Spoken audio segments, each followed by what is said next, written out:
to today's Global Connections program. I'm Bill Miller. Today we're going to be focusing upon the financial situation and the utilization of gold over the eons, really over the decades and centuries that have been in existence. My guest today is an expert on this topic.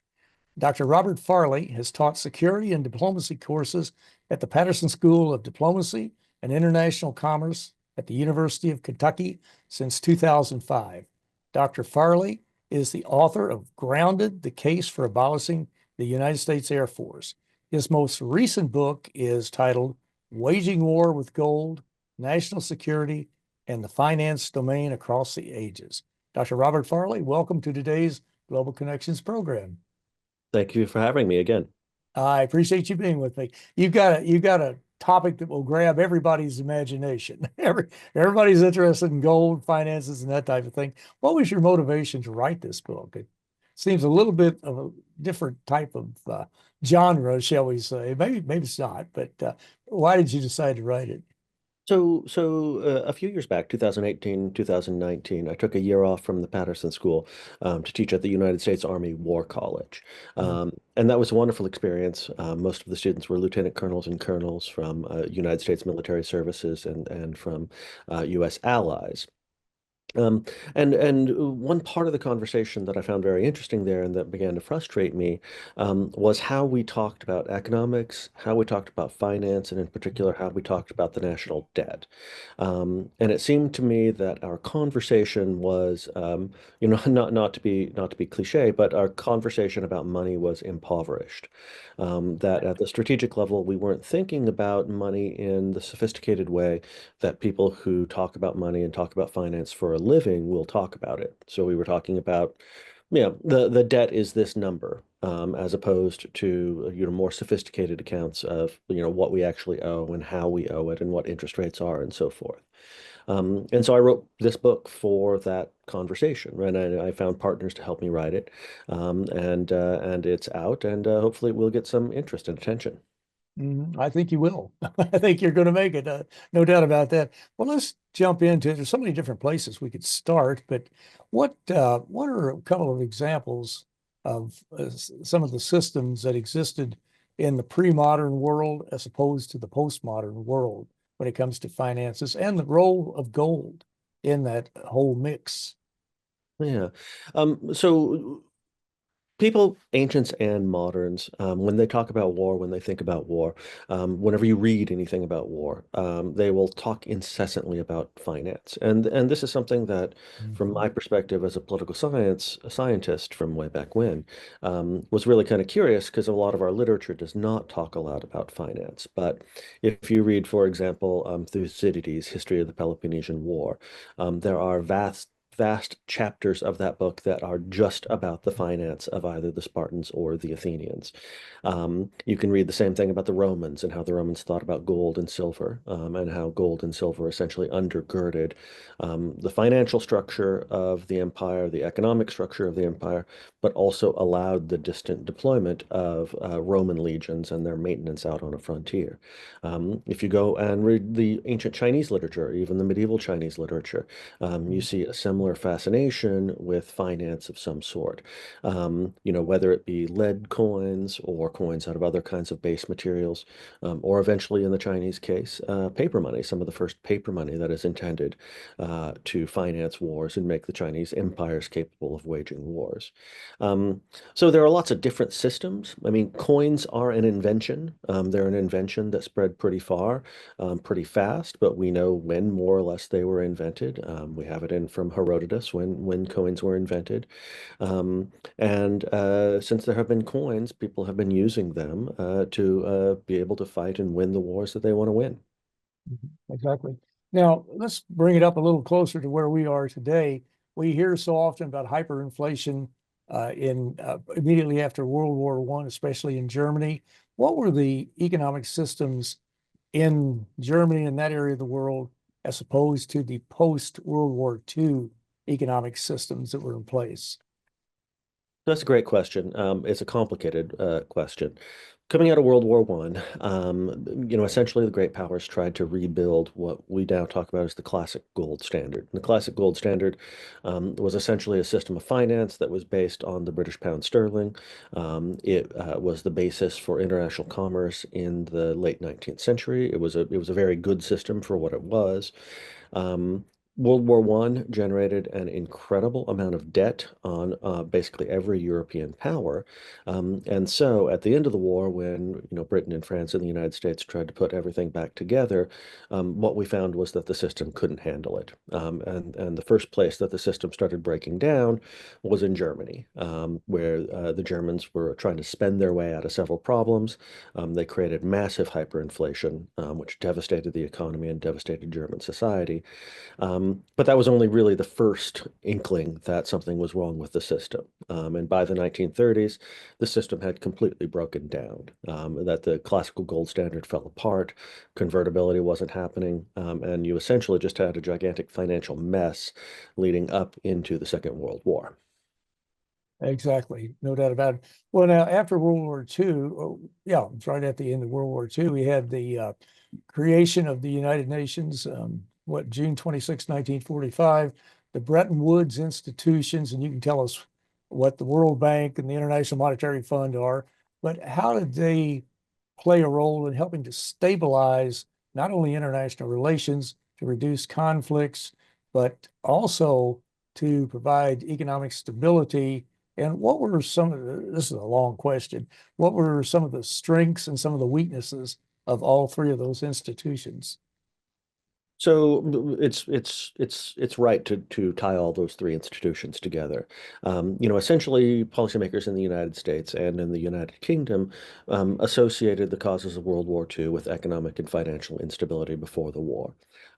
At the end of the war, the United States was such a dominant economic power, and the U.S. economy dwarfed all of the other economies in the world, to some extent, all of them combined, that it was natural to transition from the pound being essentially the international currency to the dollar being the international currency. They Policymakers wanted to put back together the system that had existed before the war, and the system that was seen as functioning pretty well, but they wanted to sort of reestablish it for this new environment. So they put something together that looked in some ways like the classical gold standard, and they created institutions like the International Monetary Fund and the World Bank, which would essentially be managers of that system in the way that a domestic central bank or the Federal Reserve in the United States are the managers of our domestic financial system. That held together, not entirely comfortably, but it held together into the early 1970s. But by the early 1970s, there was such pressure on the American dollar, and especially a big gap between the gold obligations that the U.S. had and our actual gold reserves. And so at that point, President Nixon just said, we're free floating now, and detached the US dollar from gold. That's kind of where we are right now, where in a way, the US dollar, which is just paper, right? It's just a fiat currency, is the equivalent of what gold was in the old classical system. But it's more complicated than that, but it's been a fairly well-functioning financial system that has lasted for the past 50 years or so. Mhm.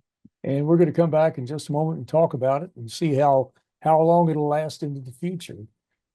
Well, you're watching Global Connections Television, which is a privately funded, independently produced program. The opinions expressed on Global Connections are solely those of the moderator and his guests. We'd invite our viewers to go to our website at www.globalconnectionstelevision.com to view previous programs. Also, if you're involved with the PBS or community access television station, or perhaps an educational institution that has an intra-campus television hookup, or you have a podcast, or you just have a computer, you like our shows and you would like to share them, please feel free to do so. Global Connections Television is provided at no cost as a public service to help us better understand international issues and how they impact our lives. Today, we're taking a look at a very complex issue, and that's the monetary systems, the utilization of gold, and a few other items in the mix from really the beginning of the founding of civilizations up to today. My guest is an expert on this topic. Dr. Robert Farley has taught security and diplomacy courses at the Patterson School of Diplomacy and International Commerce at the University of Kentucky since 2005. His most recent book is titled Waging War with Gold, National Security and the Finance Domain Across the Ages. We're talking about this situation with where we how we use gold and that type of thing. And I'm just curious, what do you think of what's being done today, or how will it affect? We see that there's basically been a dismantling of the Social Security, or trying to dismantle the Social Security system, possibly Medicare and Medicaid system. There's talk of using crypto as a reserve currency. How do all of those factors play into us having a stable economic, I guess, an economic investment or currency that we can use in the future? So that's a great question, and I don't think anyone quite knows all of the answers to, or all of the ways in which we answer that question. The dollar as it exists right now is really not under that much pressure. The dollar is actually performing pretty well as a reserve currency at the moment. Certainly there were inflation issues associated with the dollar earlier this decade. That was largely because of COVID. But if you're looking at a place where U.S. dominance, U.S. hegemony remains, the dollar is where you would find it. And the United States gains immense benefits from the power of the dollar. Essentially, people around the world will pay extra in order to have their economies financed in dollars, because dollars are a safe harbor, right? Everybody knows that their value isn't going to collapse. Everybody knows that U.S. debt is sound, and essentially the dollar remains, this basic currency of exchange, this basic factor of exchange.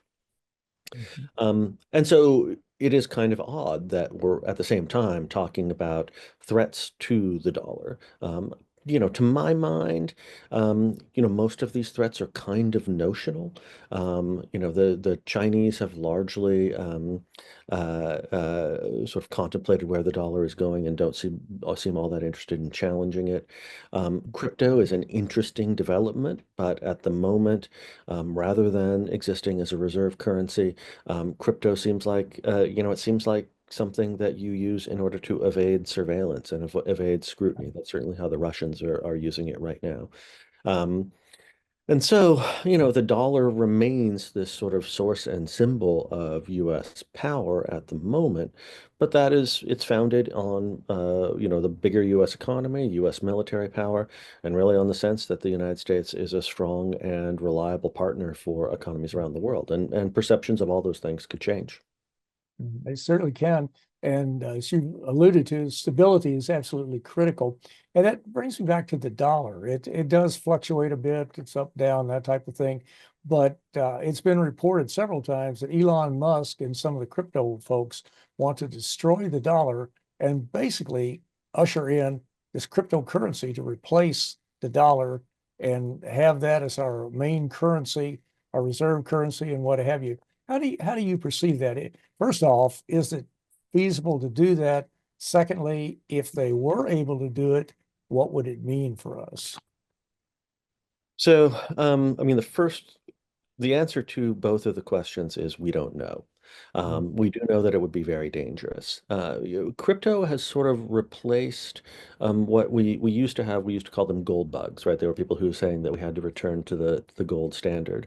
The idea of the return to the gold standard is largely based around concerns about inflation, right? Concerns that governments like the U.S. government, if it's just a fiat currency, if you can just print as much of it as you want, then countries will print as much as they want, right? And so the value of the currency will go down. That's particularly alarming to folks like Elon Musk, because his wealth is primarily in dollars, right? And so if the value of dollars goes down, then his wealth goes down, right? And that's something you find pretty common among rich people through the ages, right? Is worrying about the safety of their investments. The Right. idea behind crypto Mhm. Oh, the idea behind crypto is that it's naturally self-limiting, and so that it essentially eliminates inflationary concerns and makes certain that the value of the currency will remain the same over time.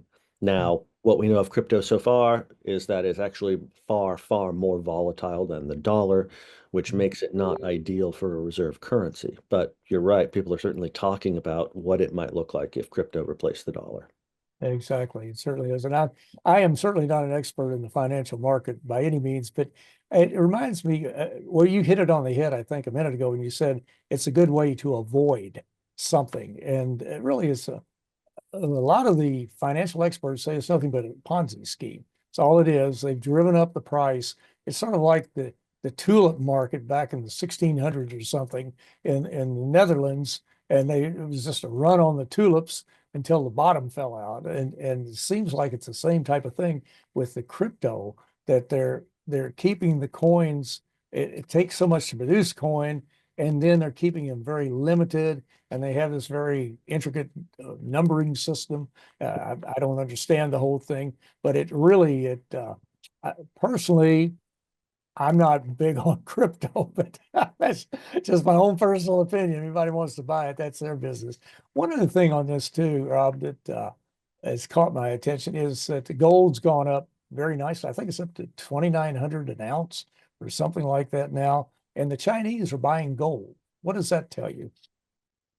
Well, I mean, I think the Chinese are diversifying, Mhm. and it's probably a good idea for any country, anything that's as large as the Chinese economy or large as the American economy, to have a certain degree of diversity to it, right? And so that's why it's not absurd to have even crypto in say a personal financial portfolio. I mean, the thing about money, the more you spend about money, you have to appreciate, right? And you have to understand fundamentally, money is make believe. Right. That's all it is, right? It is a Mhm. consensual hallucination. That is whether it's a greenback, whether it is a Bitcoin, whether it is a gold coin, right? You can't eat gold, right? The only thing you can do is trade it for something else, and the only you can only do that if the other person believes it's worth something, right? So all money is a social consensual hallucination.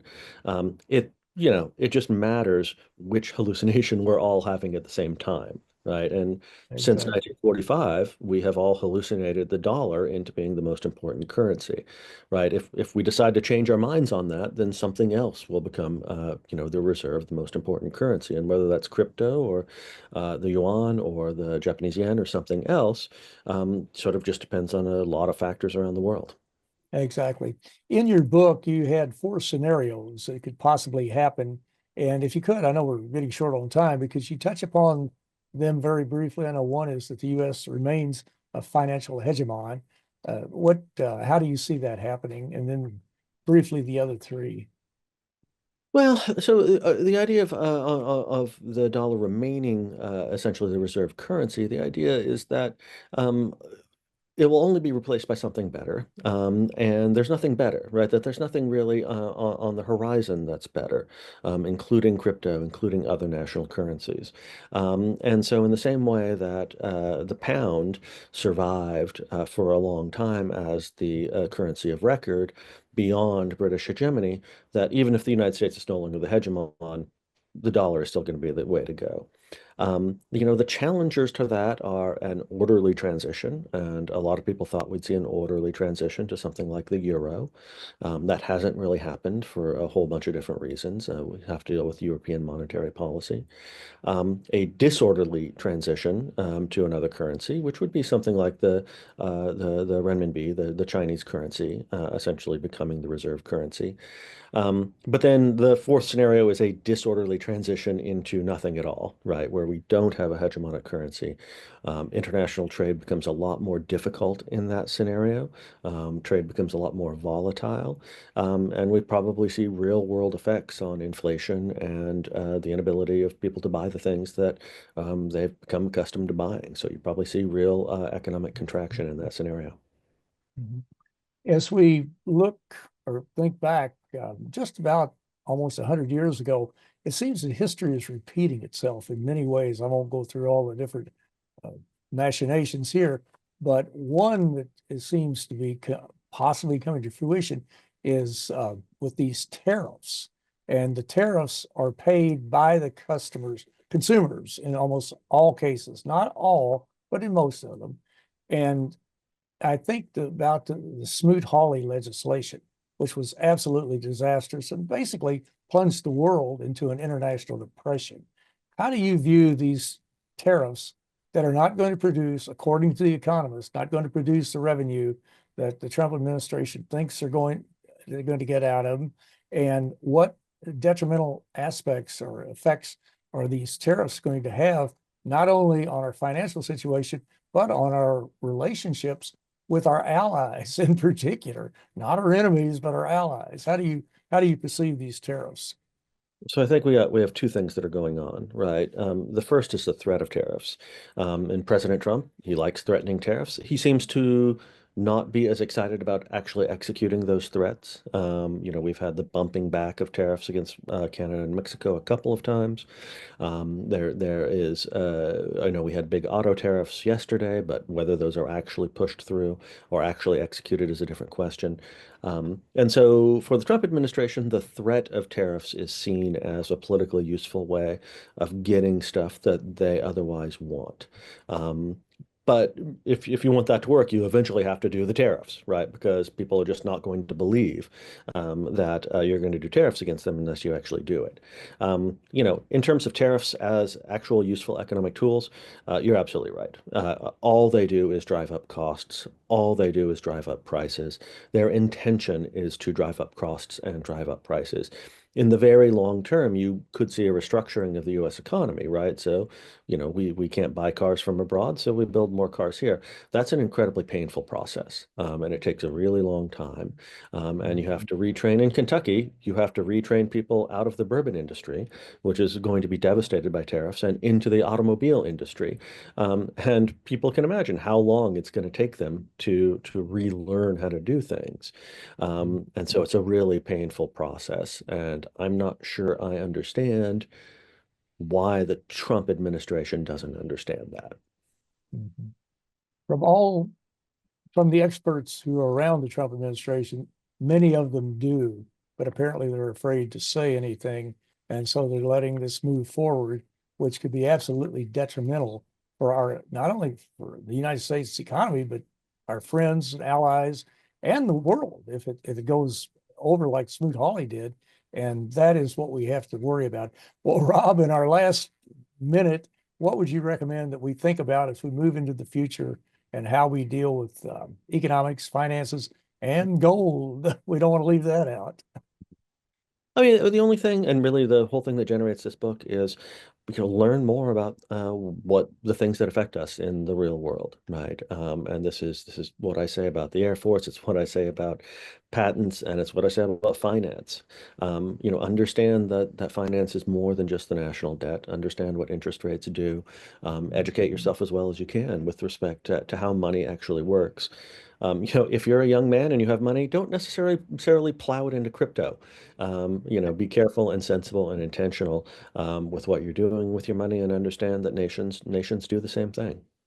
Mhm. You've said many important things today on this interview, and that don't put it into crypto is probably one of the most important, is my guess. Again, I'm not an expert, don't know much about it, but I do read an article every now and then. Well, Dr. Rob Farley is an excellent book. It's very interesting, and it's one that can impact our lives, and would encourage people to get a copy of it and take a look at it. But I want to thank you so very much for a very interesting and a very informative program. Well, thank you for having me, Bill. Thank you. I'm Bill Miller. Thank you for joining us today on Global Connections Television.